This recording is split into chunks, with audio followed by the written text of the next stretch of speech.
to week 3 of the Artist Way, where we talk about recovering a sense of power. Julia starts the chapter off with the usefulness of anger. She says that we should use anger as information. It shows us where our boundaries are. When it arises, it's an invitation to act upon it and not to act it out. When we're angry about the creativity of others, it's an invitation to move and advance our own work. So we can use it as a map first and as fuel second. When we feel anger, it's time to act in our best interest, to create that thing we have been dreaming about creating. But what if we feel shame about creating and are internally blocked by shame? Maybe because we grew up in an environment where we were not nurtured enough, or where our first attempts were ridiculed. That is an opportunity to self-nurture, to create safe hatcheries for our inner artist that Julia says is always our inner creative child. And if we happen to suddenly lose interest, it might be because every time we finished something and presented it, we got shamed for it.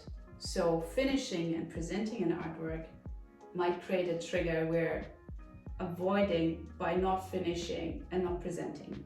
The way Julia references this in her book is as an addiction, and also this book is created in its structure similar to the 12-step program. It's 12 weeks and each week has its own subject. Personally, I can't fully relate to this comparison, but maybe it's useful for you.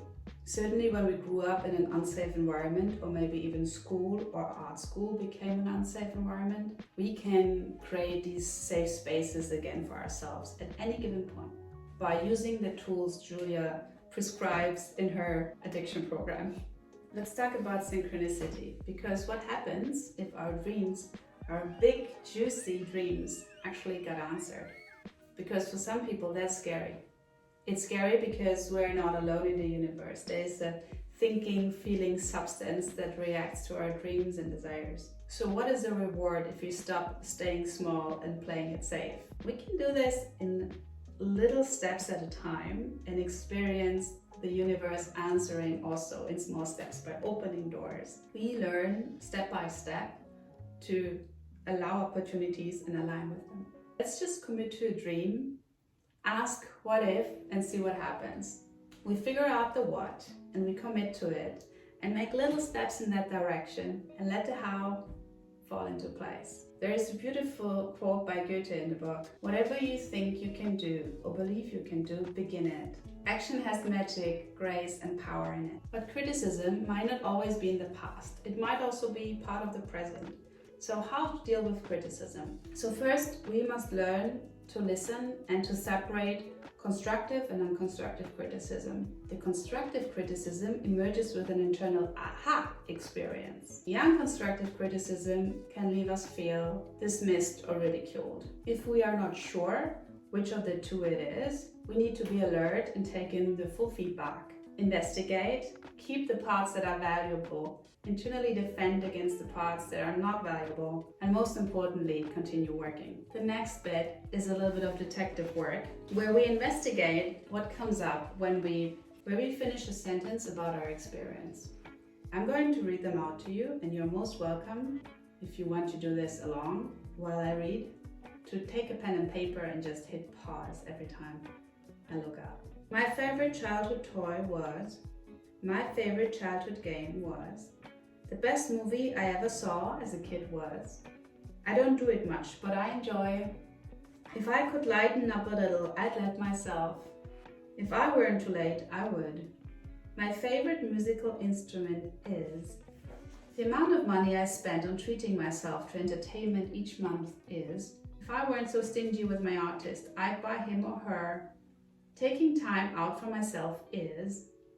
I'm afraid that if I start dreaming, I secretly enjoy reading. If I had a perfect childhood, I'd have grown up to be. If it didn't sound so crazy, I'd write or make a. My parents think artists are. My God thinks artists are. What makes me feel weird about this recovery is. Learning to trust myself is probably. My most cheer me up music is. My favorite way to dress is. So you might retrieve some strong emotions or memories. So please allow Please allow yourself to freely associate when you finish the phrase. The next bit is about growth. So how does growth look like? Sometimes it can feel like you're taking 2 steps forward and 1 step back. Think of it as similar to a marathon, where for every fast mile, a marathon runner logs 10 slow miles. So we need to take breaks and we need to be gentle with ourselves and reward ourselves for good work. To just reward ourselves, period. Easy does it. And according to Julia, it's important to experiment with solitude and listening in. So the tasks of this week had to do a lot with retrieving memories and deep experiencing. So the first one was to describe my childhood room and something that was my favorite in it. And what I loved most was a big door to a balcony that would both connect my room with the room of my brother and with a big tree crown from a tree that was growing in front of the balcony. So I was thinking about maybe I could turn one of my windows into a door with some steps. So I can just get out of the window straight into the garden. Task number 2 was to describe 5 childhood traits that I liked in myself when I was a kid. I thought it was very rewarding. I could see how cute I was when I was a child. And I also remembered that I always wore flowers in my hair or my hand. So this is why today I just felt like recreating this feeling for myself. I made a note in my book that I always want to wear live flowers in my hair.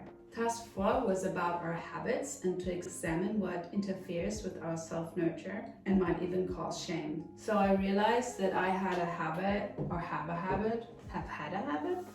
of spending a lot of time with the news. There's currently an election cycle in the United States, and I realized that I had election anxiety. So there was also a lot of shameful messaging about being a woman in the United States and what we should do, how we should live, and ancient ideas. This is the 21st century, but I didn't realize that there were manipulative, shaming messages that I was concerned about, but simultaneously also internalizing.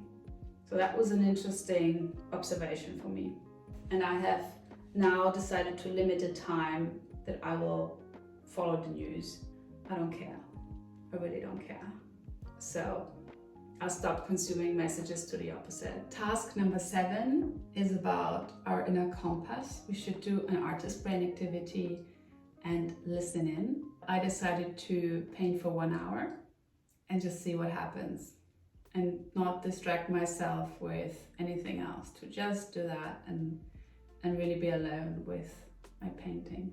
So my artist day this week is to read the book that I have ordered for myself. I never actually took the time to read it. It's a beautiful coffee table book about symbols. So I decided to read it in the most comfy place in our home. Thank you for spending time with me in week 3. And I hope to see you in week 4, where the topic is recovering a sense of integrity. There will be a new tool that might cause some emotion, which is the tool of reading deprivation, which of course includes media deprivation. And we will use this time to create space for a few small changes. And if you ask yourself, what will it be that you will do instead? This is something that other people have done with their time. Go dance, work out, meet a friend, watercolor, make curtains. So you see, it's not world changing, but it still is very different to the habits that have crept up. And I'm saying that, of course, so you can emotionally prepare yourself for the impact of media deprivation, because the effect is pretty immediate. Just take some time to mentally prepare yourself. See you in week 4.